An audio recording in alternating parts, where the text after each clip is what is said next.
Visión País. Este programa es presentado por la Universidad Politécnica y Artística. Transformamos lo que proyectamos en hechos. Hacemos. Con el auspicio de la Universidad Nacional de Pilar. Bienvenidos a Visión País. Buenas noches. Hoy queremos analizar con ustedes la salud mental en el Paraguay. Y los últimos acontecimientos en nuestra sociedad han generado bastante sensibilidad en relación con el tema de lo normal y lo anormal. Sobre todo lo que tiene que ver con, digamos, la salud mental, o si ustedes quieren, en términos más sencillos, con lo que tiene que ver con la locura, valga el énfasis. Y aquí tiene mucho que ver el tema cultural, tiene que ver el tema de la convivencia social, y sin lugar a dudas, la cultura y la convivencia social tiene que ver con la educación. Hay problemas mucho más profundos de lo que normalmente uno puede percibir en la conducta de los individuos, sobre todo porque las políticas educativas en estas últimas décadas solo se han focalizado en una finalidad, que es formar para el mercado de trabajo y no necesariamente formar para la vida. En ese contexto recuerdo la reflexión de dos grandes pensadores del siglo XX. Me estoy refiriendo a Teodor Adorno, quien decía: la exigencia de que Auschwitz no se repita es la primera de todas de la educación. Es decir, los sistemas educativos tienen como primera responsabilidad justamente la reflexión antropológica. Lo que los filósofos griegos planteaban con el término epimeleia, sí, así como escucharon, epimeleia, que era el método de interrogación existencial, es decir, ¿cuál es el sentido de la existencia? ¿Cuál es el sentido de la vida? Decía el gran filósofo Emmanuel Levinas que todo se puede intercambiar entre los seres, salvo el existir. Es decir, nadie vive la vida de uno por otro. Y desde ese punto de vista, hoy queremos desarrollar nuestro programa desde esa reflexión filosófica, desde lo que decía Teodor Adorno. ¿Por qué decía que la exigencia de que Auschwitz no se repita es la primera de todas de la educación? Obviamente porque estaba teniendo en cuenta el holocausto judío, ¿no?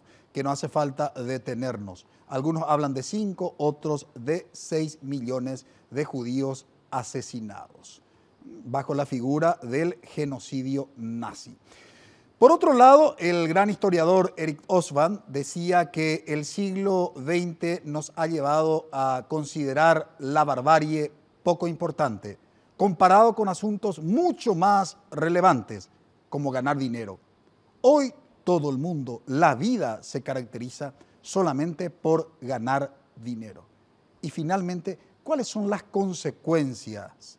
Digo bien, ¿cuáles son las consecuencias de este paradigma de que ante la barbarie básicamente no nos sensibilizamos, pero sin embargo, sin ningún problema, sometemos nuestra existencia solo para ganar dinero? Probablemente me esté refiriendo solo a un sector de la clase social, pero sin lugar a dudas hoy queremos incorporar a todas las clases sociales, porque la salud mental no tiene nivel socioeconómico en nuestro país. Estaremos hablando de ese tema, no solamente la salud mental como una cuestión vinculada exclusivamente a la psiquiatría, como una cuestión vinculada solamente a una cuestión patológica, sino queremos tratar hoy el tema de la salud mental como un problema social. Y hablaremos también de la política pública que tiene nuestro país para poder justamente tratar este tema. Hoy nos acompañan en Visión País la directora de Salud Mental, la doctora Mirta Mendoza. Muy buenas noches, doctora, y gracias por haber aceptado la invitación. Buenas noches a usted, acá a todas las presentes y también a los que nos están viendo. Nos acompaña también hoy en Visión País el doctor Agustín Barúa. Él es psiquiatra y un conocido experto en el tema de salud mental. Muy buenas noches, doctor Barúa, y gracias por haber aceptado la invitación. Muy contento y muy curioso de estar acá. Saludamos a nuestros panelistas. Bienvenido, Eduardo. Buenas noches, Francisco, a Karina, a nuestros invitados y a la teleaudiencia. Buenas noches, Karina. Buenas noches, Francisco, a los invitados, Edu y a la audiencia. Nuestro panelista Juan Pablo todavía está de viaje, está llegando justamente estos días de Taiwán, pero ya estará con nosotros en el próximo programa. Hablando de lo normal y lo anormal, también un alto funcionario del Estado, hoy desvinculado ya, obviamente, de la función pública, un buen pretexto para hablar de lo que significa lo normal y lo anormal. Porque finalmente, la salud mental, ¿con qué tiene que ver? Con lo que se llama la normalidad o con lo que se denomina la anormalidad. Sobre ese tema estaremos hablando durante el desarrollo de nuestro programa. Le invitamos que nos acompañe en brevísima pausa.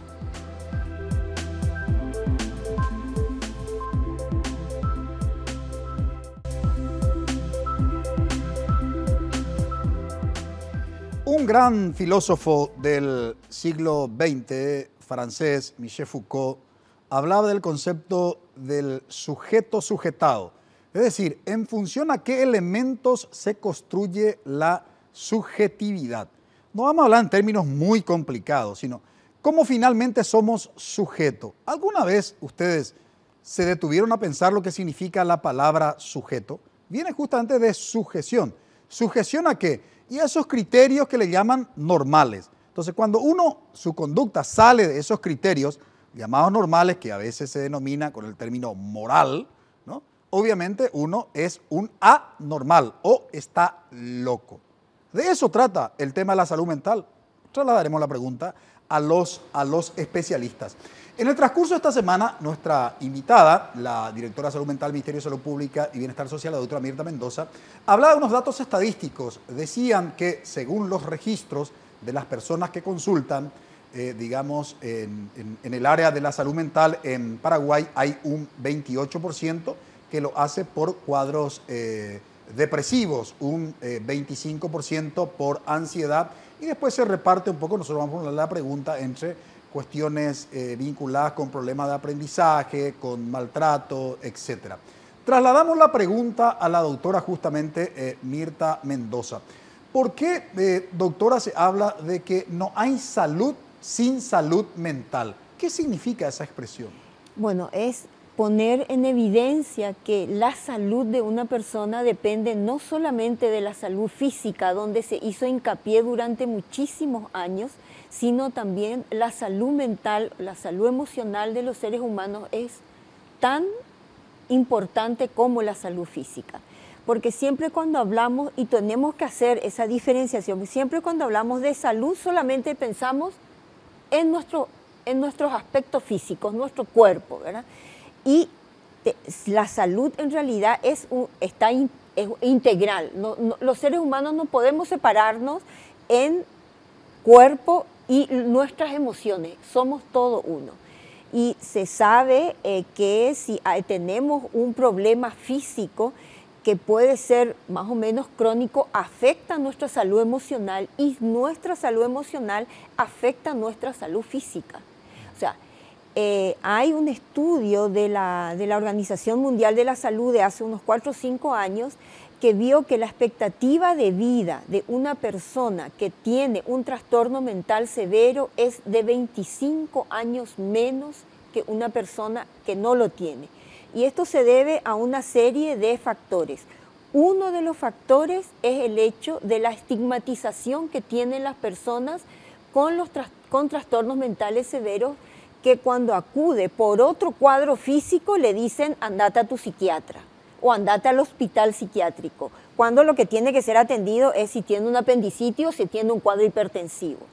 Por otro lado, porque también en las personas con trastornos mentales severos no le enseñamos a cuidarse, a autocuidarse. Y por último, el otro factor que incide es el hecho de que la medicación que se da para estos cuadros tiene efectos colaterales que pueden ser dañinos para la salud física. Doctor Agustín Barúa, me gustaría una primera aproximación de 2 acontecimientos que ha generado bastante sensibilidad en nuestra sociedad. Estoy hablando del quíntuple homicidio, de la muerte de toda una familia, y que finalmente se calificó como la casa del terror donde ocurrieron los hechos. Y el otro caso que también fue, digamos, en esos días, la muerte, digamos, de un varón en manos de su pareja, ¿verdad? Con arma blanca, ¿no? Son un poco como los dos acontecimientos que, en torno de los cuales giró el tema de la salud mental en Paraguay. ¿Qué podría decirnos como una primera aproximación al concepto de salud mental, tomando como referencia esos hechos? Pienso en dos cosas. Una, que en general es difícil abordar la situación específica, tanto por la privacidad de esas personas como que no tenemos los detalles, uno que está afuera, ¿no? Sin embargo, la forma en que se vive la historia, la situación, tiende a enfocarse ahí. Entonces, ahí me parece que hay un problema muy grande, que es vender sensacionalismo como sensibilidad. Y eso me parece muy problemático. ¿Por qué? Porque la sensibilidad queda condicionada al escándalo. Y eso tiene un efecto de embrutecimiento social. Nos afectan menos las cosas, ¿no? Yo siempre pienso en una frase que te dicen: qué sensible que sos, como insulto. ¿Y en qué momento lo sensible pasó a ser un defecto? ¿Qué pirueta hay en ese sentido, no? Ese es un comentario, lo dejo abierto. Y lo otro es que en general hay una cuestión muy complicada, que es la asociación entre locura y peligrosidad. O sea, todo lo loco es peligroso. Entonces, es como que si fueran nosotros los neuróticos, como decimos en psicoanálisis, o los normales. No somos violentos, no tenemos conductas violentas, y solamente queda depositado ahí. Ese gran argumento, locura igual peligrosidad, es el que justifica muchísimo los encierros de la gente en los hospitales psiquiátricos, en los asilos, en los orfanatos incluso, ¿no? Entonces, si a esa discusión de la construcción del estigma o la etiqueta de la locura como peligrosa le agregamos pobreza, loco, peligroso y pobre, tenemos ya un combo que nos impide pensar, porque solamente construimos el pensar a estas personas o estas situaciones como un problema. Y lo otro es un problema ajeno a uno, ¿no? Es como si fuera que no podemos pensar esas situaciones como un espejo social. Le hace así. ¿Será que podemos interpelarnos a partir de eso, cómo estamos funcionando como sociedad, cómo nos estamos cuidando? Y el abordaje del tema suele ser así: ellos, miren lo que hicieron ellos, ¿no? No hay la posibilidad de pensarlo ni colectiva, ni comunitaria, ni relacionalmente. Es una mirada individualista y estigmatizadora. Ahora, doctora Mirta Mendoza, cuando hablamos de la salud mental, ¿de qué concretamente hablamos? Porque generalmente la concepción que se tiene en el imaginario colectivo de la gente es que se habla de una patología como el de la locura, digamos, ¿verdad? Eso es lo que normalmente, cuando uno escucha salud mental, pero es un término mucho más abarcante. Claro. ¿Qué básicamente incluye el concepto de salud mental? Claro, lo que pasa es que cuando hablamos de salud estamos haciendo referencia a enfermedad generalmente.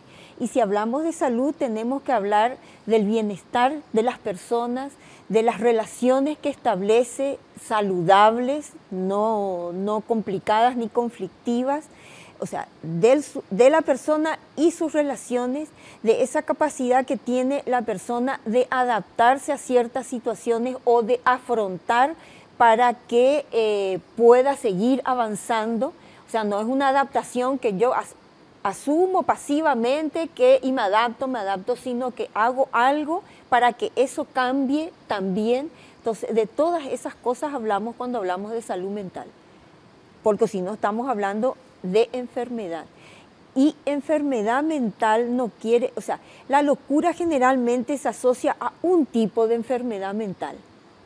Y ese tipo de enfermedad mental no necesariamente justifica actos violentos, que es lo que estaba diciendo Agustín, que decimos, ciertamente que popularmente se dice, pero este tipo tiene que estar, o esta tipa tiene que estar loco, pero ¿eso es una enfermedad mental lo que tiene esa persona o se trata de justificar de esa manera el acto? Ahora, doctor Agustín Barúa, me gustaría entrar ahora en el concepto de lo normal y lo anormal, sobre todo en los criterios que se tienen en cuenta, porque finalmente la locura ¿qué es? Y la locura es, digamos, el antónimo de lo racional, ¿verdad? Y lo racional es lo que normalmente, valga el énfasis, es lo que se considera como lo normal, es decir, como las pautas de comportamiento que todos tienen que observar. Ahora, esas pautas de comportamiento, ¿quiénes elaboran? ¿Desde dónde lo elaboran? ¿Qué hay detrás en términos de argumentos de esos criterios de comportamiento social? Y hago esta introducción porque leí un escrito suyo en internet que hablaba, por ejemplo, de la conducta de los estudiantes secundarios en el año 2015 que terminan destituyendo a una ministra de Educación. Eso no cabe dentro de una racionalidad. 2015, perdón, una no te calles. 2016 fue el de los estudiantes secundarios que destituyeron a la ministra de Educación. En el caso de una no te calles, destituyó al rector, vicerrector, varios decanos y otras autoridades académicas. Lo que hicieron en el campus de la UNA no cabe dentro de la racionalidad, de un comportamiento normal. Después tuvimos el caso de la quema, en términos literal, del edificio del Congreso Nacional. Eso tampoco está dentro de lo que se podía denominar una conducta normal. Y finalmente me decías también que la movilización, digamos, del grupo feminista en Paraguay, que por primera vez convocó a tantas mujeres en las calles y sobre todo una franja etaria muy joven, ¿verdad? Es un fenómeno que no habíamos visto antes en nuestro país. Entonces, ¿cómo entender el concepto de la normalidad y la normalidad, doctor? Yo creo que hay como dos criterios grandes. Uno es un criterio estadístico. Supuestamente es el pensamiento de la mayoría, pero en realidad eso está en tensión con un criterio de poder. Las clases dominantes imponen sus modos de vida y sus valores a la población, tanto por la fuerza como por la seducción, mostrando cómo hay que ser. O sea, recuerdo fuertemente la idea de qué linda es la nueva primera dama, estética de las clases dominantes. O sea, es un modelo de belleza que de alguna manera genera admiración y genera seguimiento, ¿no? En ese sentido, yo creo que hay una noción que me parece muy interesante, que es la noción de las normopatías. Le dicen normopatías a la hipernormalidad, a la imposibilidad de no ser adecuado, ser siempre correcto, siempre ubicado, siempre amable, ¿no? Y a veces ese es el criterio de normalidad, la siempre adecuación, que es un artificio tremendamente controlador, ¿no? Vos traías estos ejemplos generacionales, a mí me parece que hay una palabra también muy interesante, una noción que es la de adultocentrismo, que tiene que ver con que solamente las formas adultas y la población de edad adulta es la que tiene validez, razón, legitimidad, decisionalidad. Todo el resto, infancia, adolescencia, juventud y ancianidad, son sujetos subordinados, descalificados, ¿no? Por ejemplo, la infancia es tierna, pero también se ve tonta, porque en general no aprendemos de la infancia. Es como chulina y después nada más. O sea, no es un sujeto interlocutor capaz de producir preguntas, de validarse a nuestra mirada adulta. Entonces, esos temas creo que en la sociedad paraguaya están generando fuertes conflictivas cada vez más agudizadas, porque los conflictos intergeneracionales ponen en tensión la noción de normalidad tradicional o hegemónica histórica, ¿no? Y que en este momento, por lo menos en las áreas urbanas, cada vez están en más discusión. Y ahí tenemos un espectro, no es el único tema, obviamente, pero es uno de los temas que explica muchos emergentes sociales conflictivos, ¿no? Institución educativa, consumo problemático de drogas, accidentalidad, en fin, emerge por muchos lados.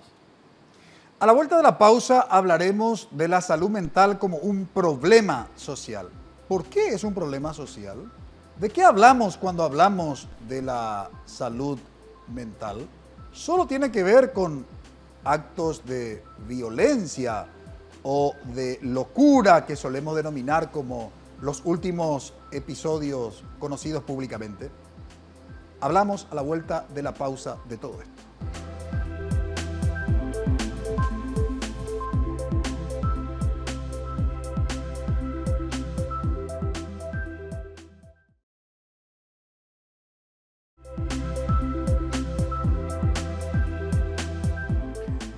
El tema de la salud mental, sin lugar a dudas, requiere de un abordaje sistémico, dicen los especialistas. Es decir, hay que tener en cuenta, digamos, distintos elementos, aristas, perspectivas. Y en ese contexto preguntamos a la directora de Salud Mental del Ministerio de Salud Pública y Bienestar Social, la doctora Mirta Mendoza, ¿En qué básicamente consiste la política de salud pública? Porque tenemos ¿entraría dentro de salud mental todo lo que tiene que ver con el consumo de drogas, por ejemplo? Sí, también.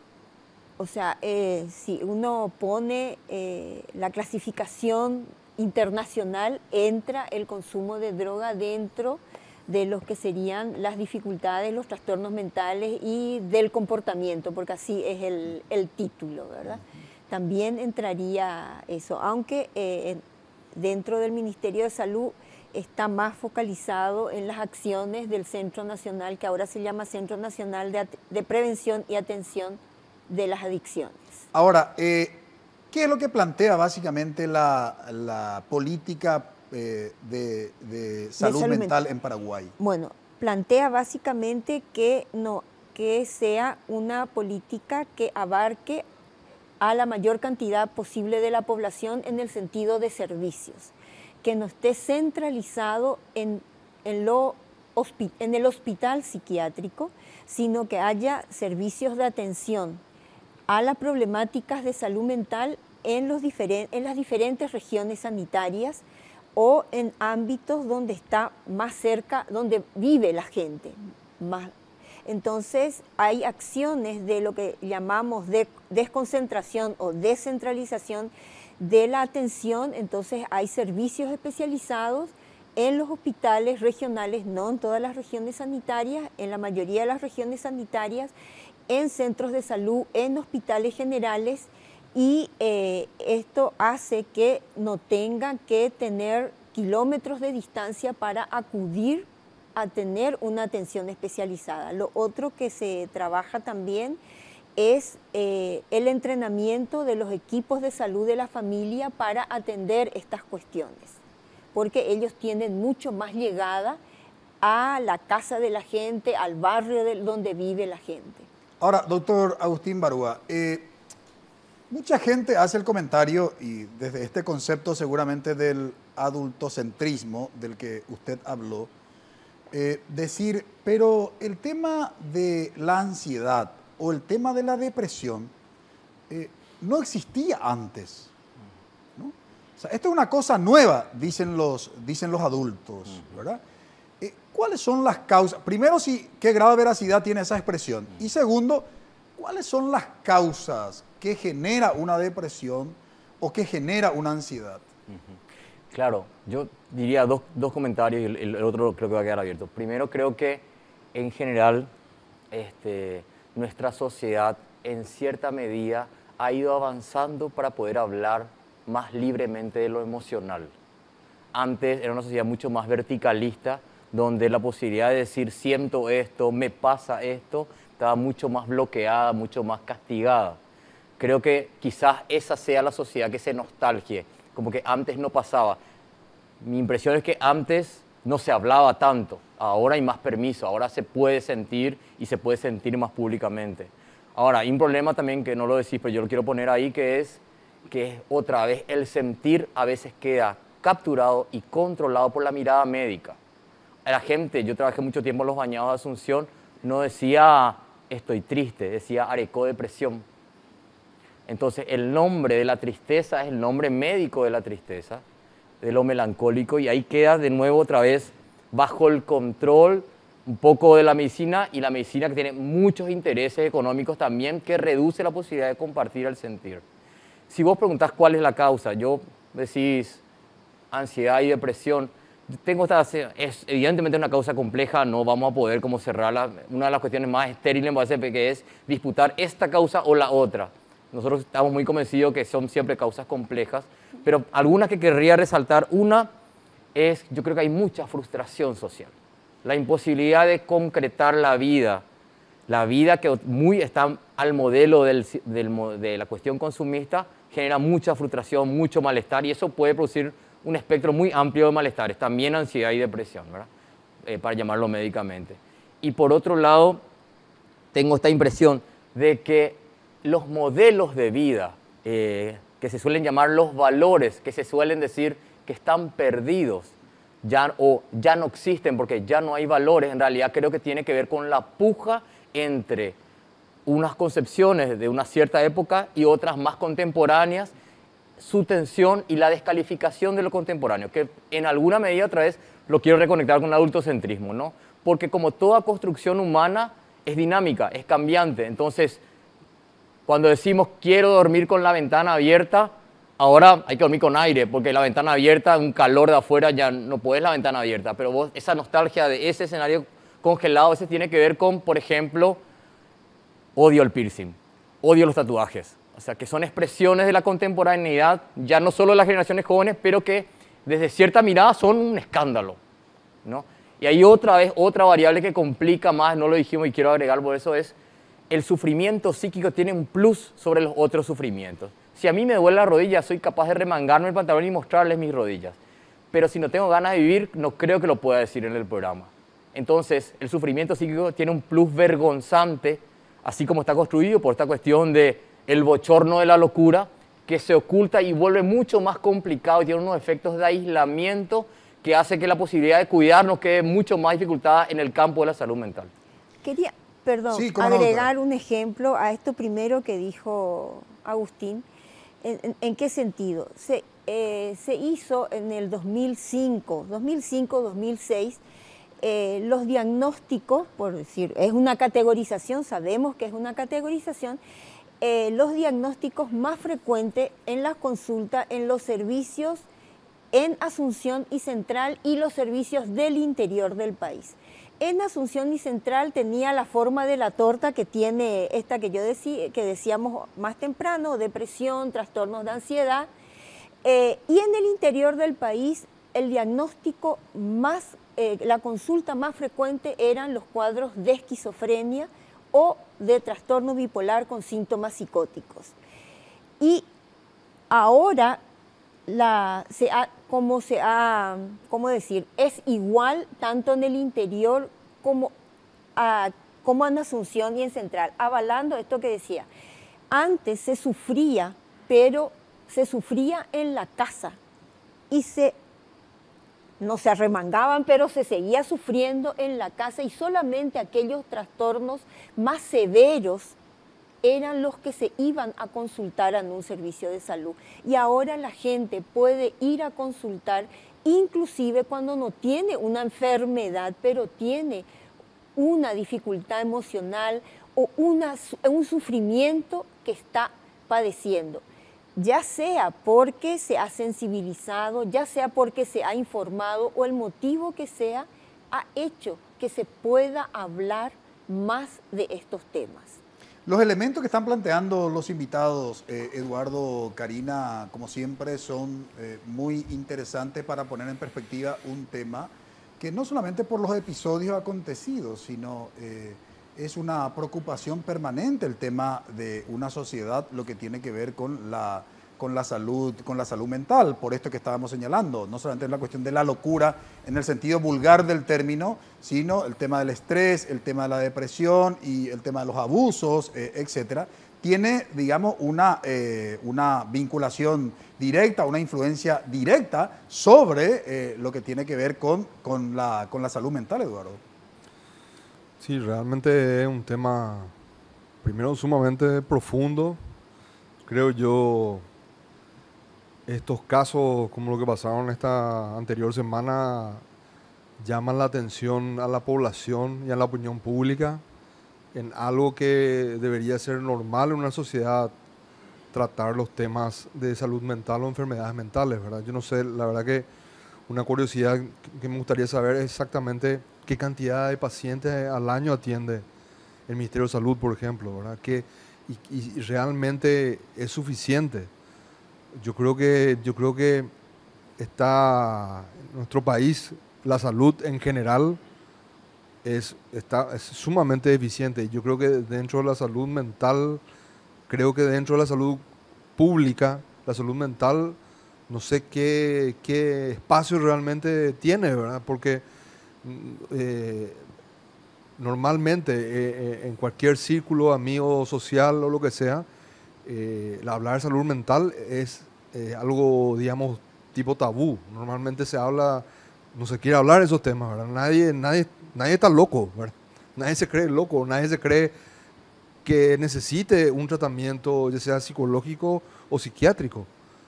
Normal, eso es una regla en nuestra sociedad. O sea, nadie puede decir que uno está siendo tratado por profesionales del área de salud mental. Y de hecho, yo creo que es un gran tabú en nuestra sociedad. No es solamente una cuestión,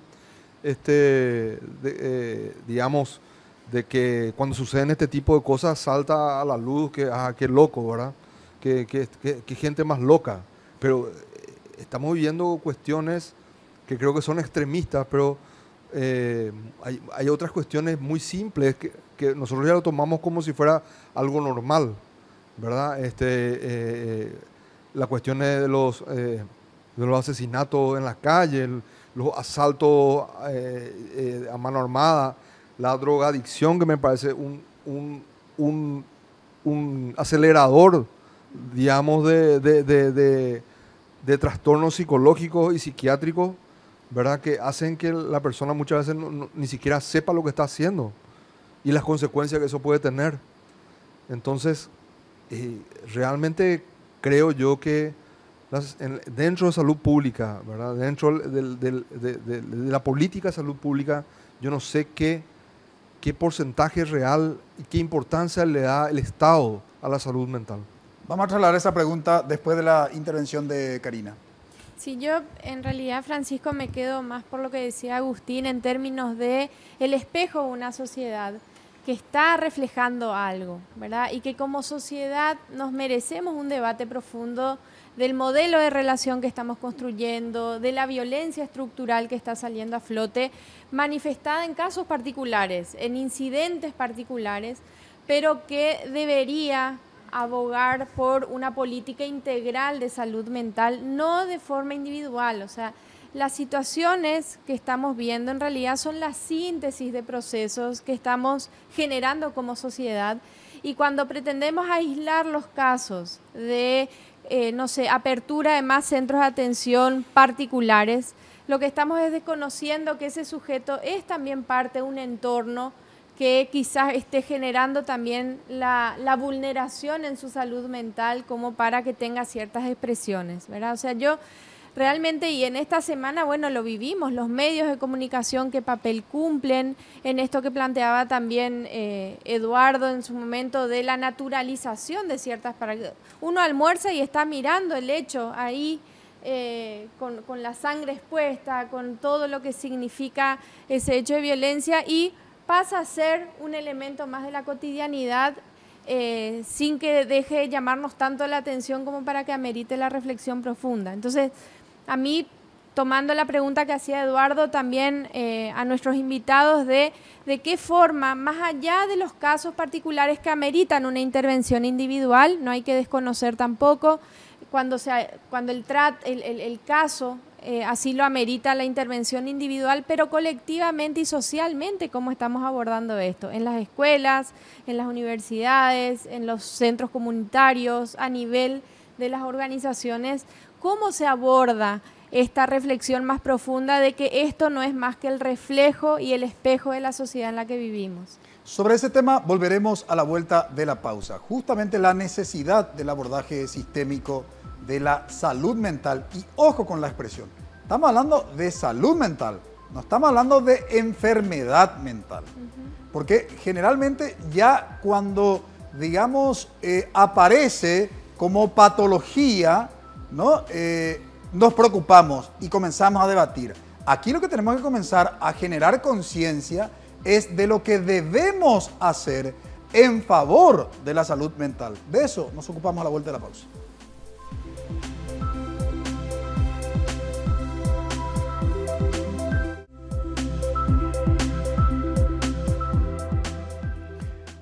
El tema de la salud mental, decíamos en el bloque anterior, es o requiere mejor tratarlo desde distintos ámbitos. Ahí el sistema educativo es de trascendental importancia.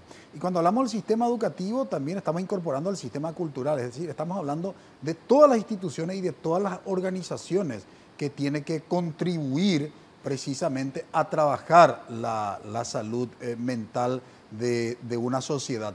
Pero trasladamos la pregunta, volveremos sobre ese tema. Ahora vamos a trasladar la pregunta a la directora de Salud Mental del Ministerio de Salud en relación con lo que planteaba justamente el panelista Eduardo, directora.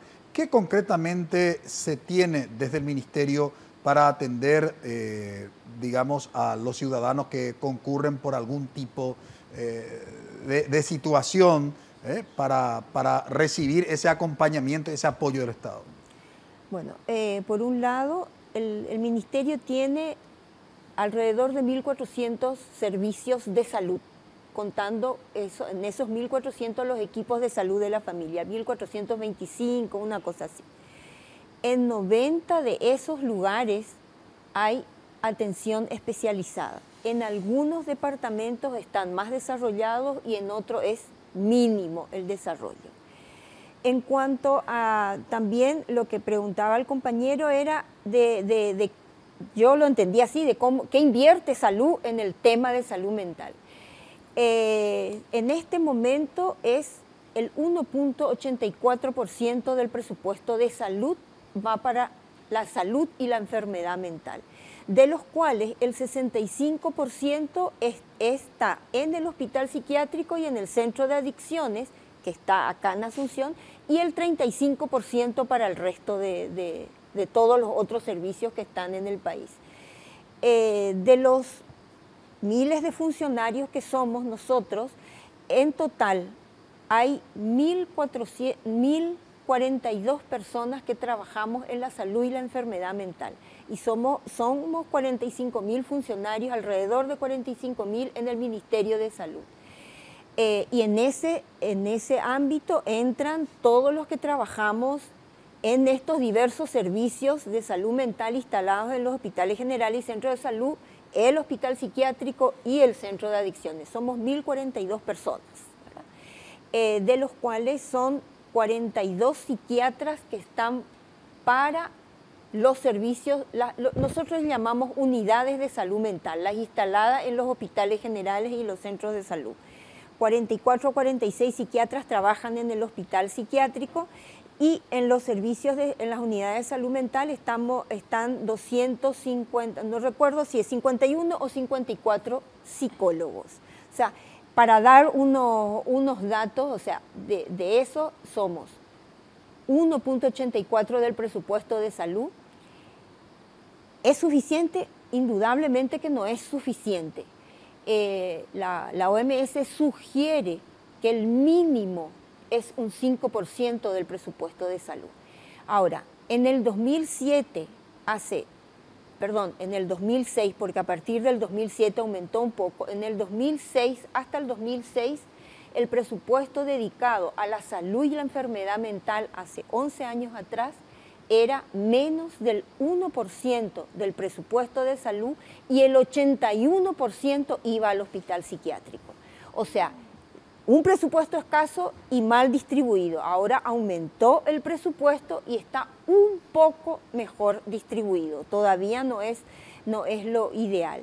Y eso hace que tengamos esa cantidad de profesionales, o sea, de personas trabajando en el tema de salud mental, en el tema de enfermedad mental, que es un 6% de todos los funcionarios que trabajan en el Ministerio de Salud, por dar unos datos. Por supuesto que también eso hace que se atienda más a la demanda que hacer cuestiones preventivas, que se hace pero en escasa cantidad.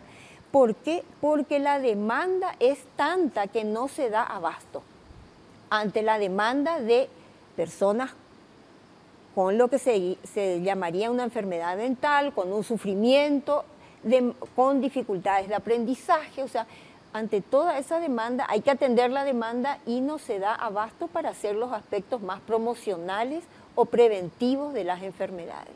En ese contexto, doctor Agustín Barúa, quiero insistir un poco en una campaña de salud mental y no de enfermedad mental, porque me parece que uno de los problemas serios, sin lugar a dudas y sin ser, digamos, ingenuos tampoco, es decir, la enfermedad es un negocio en Paraguay, ¿verdad? O sea, hay muchísimas empresas que lucran digamos, con la enfermedad de la gente, ¿no? O sea, ese me parece que no es un dato menor que tenemos que instalar sin lugar a dudas con los seguros privados, ¿verdad? Sin lugar a dudas tenemos que instalar en este debate. Pero digo, me parece que tendríamos que insistir más en una campaña de prevención dentro del concepto a través de lo normal y lo anormal. Pongo el ejemplo. Para algunos chicos es muy normal ya que el padre, ¿verdad?, le agreda físicamente a la madre. Ese es un problema que tiene que ver con la salud mental, que termina después en una enfermedad mental, sin lugar a dudas. Y ahí veo muy poca, digamos, campaña de prevención o de concientización. No sé cuál es tu mirada. Yo tengo una ensalada de cosas, así que voy a confundir a los televidentes con estas cuestiones, pero para ir tomando cosas que me parecen significativas. Sí. Primero, un comentario que hacías, Karina, cuando decías lo de los noticieros, ¿no? Entonces, se quiso sacar el salero en los bares, pero no se discute sacar la violencia sensacionalista de los noticieros, que es sal, aceite, vinagre y violencia sensacionalista. O sea, está naturalizado ese tipo de cosas en lo que ingerimos cotidianamente. Pensando nomás por dónde entrar a esta cuestión de una campaña de salud mental que decía. Tengo un ejemplo también que me parece interesante, que una vez en Uruguay, en área de Canelones, hicimos una entrevista a un compañero, supuestamente era por problemas con el alcohol. Cuando le preguntamos, era con un grupo de estudiantes de medicina de la Universidad de la República, ¿sí?, qué problemas sentía él, y él dijo, me siento solo y mi vida no tiene sentido. Cuando fuimos con el grupo de estudiantes de medicina fuera a hablar de eso, yo les preguntaba, ¿en qué parte de sus libros ustedes trabajan estos temas? En ninguna. O sea, hay tantos espacios huecos para la medicina, y a la vez hay tanta omnipotencia médica que no sabe, que bueno, queda este desencuentro muy fuerte, ¿no? De hecho, hay una estadística española del año 2004 que comparaba conducta suicida en profesionales médicos y no médicos. Y los profesionales médicos saltaba que intentaban suicidarse menos, pero lograban matarse más en esos intentos. La primera explicación sería, claro, sabemos cómo matarnos, pero la explicación que el estudio proponía era fundamentalmente, los médicos no sabemos pedir ayuda. ¿Qué implica eso? ¿Qué implica eso en el sentido también de la práctica que tenemos, que de repente no le voy a decir a mi colega, che, no sé qué hacer con esta situación, ayúdame? O sea, esa dificultad para ser frágiles es tremenda, ¿no? La otra cosa, tirando cosas sueltas, decía, cuando hacemos un chiste sobre loco o cuando descalificamos a una persona por loca, estamos de alguna manera discutiendo una cuestión fundamental de lo antropológico, que es el miedo a ser particulares, el miedo a ser específicos. Cuando nos burlamos o descalificamos, estamos reivindicando una norma, y la norma es un parámetro, no es una persona. Entonces, esa dificultad para hacer lo que esta filósofa brasileña Marcia Tiburi decía, que amar es reconocer la diferencia del otro, me parece que es un gran salto social para el conjunto de la sociedad. Y cierro con esto. Uno de los grandes temas también que nos cuesta mucho incluir es la salud vincular. La salud relacional es no cómo estás vos o cómo estoy yo, sino qué tipo de relaciones construimos en los diferentes marcos, ¿no? Familiares, institucionales, laborales, educativos, etcétera, ¿no? Entonces, hay una frase que para mí es tremendamente antihumana, que es un discurso fuertemente patronalista, que es: cuando entras acá, en este centro de trabajo, tus problemas los dejas afuera. Ese tipo de planteamiento genera una violencia antihumana muy fuerte, porque así no funcionamos. Entonces, creo que una de las cuestiones que más nos complican es que toda la dimensión grupal de los procesos humanos en nuestra sociedad es como soslayada, caricaturizada. Entonces no tenemos tiempo para trabajar nuestras relaciones. Y ahí se acumulan las conflictivas y explota todo, incluyendo la productividad, también en un sentido más mercantil de ello. Y esto que decía Karina, que Sí. es como que comemos y vemos y no nos afecta. No es que no nos afecta. Nos afecta y ni siquiera nos damos cuenta que nos está afectando y que en algún momento va a salir. Y le afecta al policía que estuvo haciendo ahí el trabajo, le afecta al periodista que está constantemente con esos temas, y nos afecta a nosotros que estamos consumiendo esas imágenes. Eso es el drama, nos afecta y ni siquiera nos damos cuenta, porque no es en ese momento, sino que surge después sensaciones y malestares que no sabemos por qué están ahí presentes. Ahora, lo que plantean nuestros invitados, pongo en perspectiva para los panelistas, sin lugar a dudas, de alguna manera presenta el tema de la salud mental desde un punto de vista muy complejo, porque nosotros tenemos un modelo de vida donde nos plantea el éxito y no el fracaso. Entonces, ante el fracaso, ya eso genera un problema serio que puede terminar siendo hasta una enfermedad, digamos, hasta una enfermedad mental. Me quedan 4 minutos y quiero todavía la participación tanto de los panelistas como de los invitados. Eduardo, Karina. Realmente creo que la salud mental en Paraguay es un tema sumamente relegado. No creo que figure en la agenda ni siquiera de los políticos. Y lastimosamente, como dijo también Karina, y creo que es una realidad, como sociedad estamos consumiendo esa violencia y estamos consumiendo ese día a día que nos hace cada vez más tener una especie de carcasa que supuestamente, ¿verdad?, podemos verlo todo y podemos consumirlo todo sin que no nos afecte, cosa que realmente yo creo, así como usted lo dijo, nos afecta y nos termina afectando como sociedad ya, en forma individual y como sociedad. Karina. Sí, yo insisto en la necesidad de un debate mucho más amplio que incorpore a todos los sectores, quitándonos de encima esta estigmatización al miedo a la diferencia, a miedo a el que salga de los parámetros esperados, concebidos como normalidad, y también el fuerte componente cultural, ¿verdad?, del tratamiento al diferente o al que sale de ese parámetro. Hay comunidades indígenas que tienen otras consideraciones con relación a la salud mental o a la consideración de una persona con alguna enfermedad mental, tienen otro tratamiento, otra consideración. Nosotros como sociedad, creo, y repito eso, creo que nos merecemos entendernos bajo esos parámetros y poder divisar todos estos hechos que están aconteciendo no como hechos aislados que le tocan a otros y que ojalá no nos toquen a nosotros, sino ya entenderlos como parte de ese reflejo de un germen que si no lo tratamos entre todos va a seguir reproduciéndose. Quiero dar 40 segundos a cada invitado como una reflexión final. ¿Por qué tenemos que tomar conciencia respecto de la salud mental, doctora? Y yo creo que si estamos sufriendo y no aceptamos que estamos sufriendo y que tenemos, como dice Karina, derecho a estar mejor, entonces dejemos de lado la salud mental a un costado y no nos ocupemos si no creemos que tenemos ese derecho a estar mejor. Doctor Agustín Barúa. Yo me quedo con esta idea. Por un lado, dos aspectos. Poder vivir más lento para darnos cuenta de más cosas y también dejarnos inspirar. Karina decía los pueblos originarios, yo quiero traer la infancia también como una referencia. La infancia, una de sus particularidades es que no tiene enojo adulto, no se construye el malestar desde el rencor. Por otro lado, reivindicar el valor de la diversidad psíquica. Nosotros estamos en un colectivo que se llama Noimbay, en guaraní Noimbay quiere decir incompleto, y reivindicamos la incompletud del humano, y por otro lado, irnos del encierro manicomial, del encierro en los hospitales psiquiátricos, que tiene un gran problema. De esos encierros no se vuelve, porque quien entra vuelve marcado, ya no es confiable. Y por otro lado, pasar más a los cuidados comunitarios, cotidianos, territoriales, donde la complejidad de la vida cura en totalidad y no solamente es territorio de los profesionales. Cuando hablamos de la salud mental, lo que en realidad está en juego es nuestro propio desarrollo como ser humano. Es decir, nuestra propia felicidad.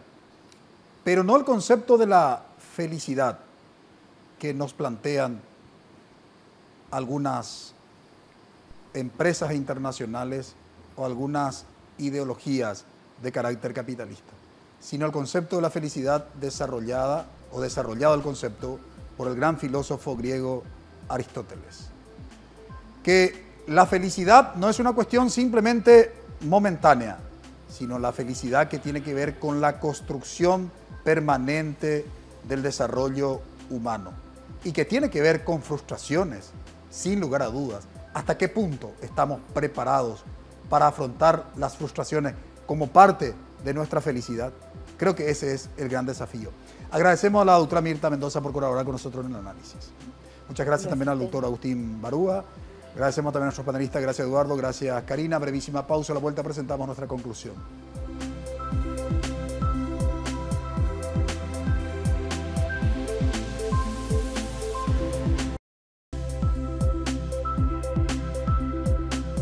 La salud mental en el Paraguay ha sido el tema de análisis hoy en Visión País. Nos acompañaron la doctora Mirta Mendoza, directora de Salud Mental del Ministerio de Salud Pública y Bienestar Social, y el doctor Agustín Barúa, psiquiatra. Quiero rescatar algunas cuestiones que desarrollaron nuestros invitados. Realmente es preocupante el presupuesto que destina el Estado paraguayo para atender el tema de la salud mental en nuestro país. Ni siquiera llega al 2% del presupuesto, considerando el presupuesto total destinado a la salud pública. Y insistíamos justamente en el tema de la prevención, más que la intervención ya en los casos de la enfermedad mental. Insistimos nosotros desde el programa y durante el desarrollo respecto del concepto de la salud mental. Y ahí la prevención es sumamente importante. Desde ese punto de vista, el doctor Agustín Barúa desarrolló una serie de cuestiones que queremos mencionar algunas. Nos habló del concepto del adultocentrismo. Es decir, para determinar los criterios de normalidad y anormalidad generalmente se hace desde los criterios que tiene el adulto, ya sea respecto, digamos, de la niñez, ya sea respecto de la adolescencia, de la juventud o de la ancianidad. Y desde ahí, reitero, determina lo que es lo normal. Por otro lado, también nos decía el doctor Barúa que se necesita de un abordaje mucho más sistémico en lo que hace al tema de la salud mental. ¿Por qué? Porque cuando solo lo comprendemos desde la perspectiva médica, ya obviamente no se está hablando de la salud mental, sino ya se está hablando de la enfermedad. Y lo que requiere básicamente nuestro país es justamente generar conciencia respecto de la importancia de una sociedad sana, porque la salud mental es finalmente hablar de una sociedad sana. ¿Cuántas cosas anormales acontece en nuestro país que lo consideramos como normal? Por ejemplo, que los niños estén en la calle pidiendo limosna para poder conseguir un pedazo de pan. ¿Eso acaso no es un escándalo ético para nuestro país? ¿Eso acaso no es un problema anormal? Eso, en definitiva, después va a terminar en un problema de carácter mental. ¿Por qué? Porque el desarrollo del chico justamente está en juego. Solo para evidenciar que cuando hablamos de lo normal y de la anormalidad necesitamos una visión mucho más sistémica que solamente lo que plantea la visión médica. Agradecemos su preferencia, que tengan un buen inicio de semana. Buenas noches.